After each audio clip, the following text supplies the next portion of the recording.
Road భద్రతా వారోత్సవాల సందర్భంగా సైదాబాద్ చౌరస్తాలో సంతోష్ నగర్ పోలీసు ట్రాఫిక్ నిబంధనలు తెలియజేస్తూ ప్లకార్డులతో ప్రదర్శన నిర్వహించారు.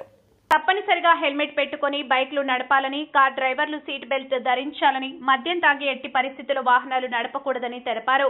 ట్రిపుల్ డ్రైవింగ్ చేయొద్దని, మైనర్లకు వాహనాలు ఇవ్వొద్దని, ట్రాఫిక్ నియమాలు తప్పనిసరిగా పాటించాలని కోరుతూ ప్రదర్శన చేశారు. వాహనదారులకు ట్రాఫిక్ ఏసీపీ సత్యనారాయణ నియమాలు వివరిస్తూ గులాబీ పువ్వులు పంపిణీ చేశారు.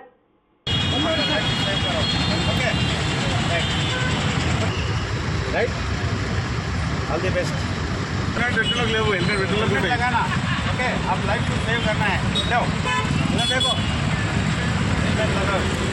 गाड़ी के लिए जा रहे हैं जाओ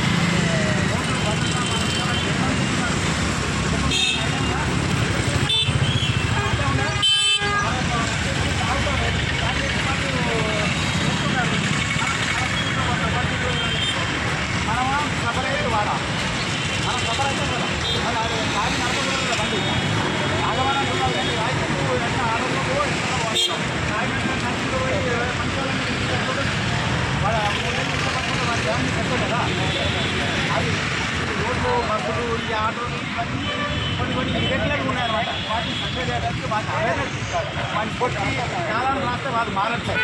చెప్పాలి మంచిగా అసలు కాలం వాడు నేను సర్వే స్కూళ్ళల్లో పిల్లలకు చెప్తూనే ఉంటాం. పిల్లలు పోయేటప్పుడు 60 మందికి సక్సెస్ కాకుండా ఒక్కలైనా రాదు. రోడ్డు మీద నడిచేస్తే మనం జాగ్రత్త నడుచుకుని వాడు రాంగ్ రూట్లో వస్తారు. వచ్చేసి మనం వచ్చేసుకో ఆటో వాడు ఉంటాడు, లైసెన్స్ ఉండదు, ఇన్సూరెన్స్ ఉండదు, యాక్సిడెంట్ చేస్తారు. యాక్సిడెంట్ వాళ్ళు నడుచుకుంటారు. వారికి ఖాళీతో చనిపోయినట్టు 20 లక్షలు కట్టమని అంటారు కోర్టు. 20 లక్షలు కట్టాలంటే ఇన్సూరెన్స్ కట్టుకుంటారు. ఆ ఇన్సూరెన్స్ కోసం అది బాగానే ఉంటుంది, లైసెన్స్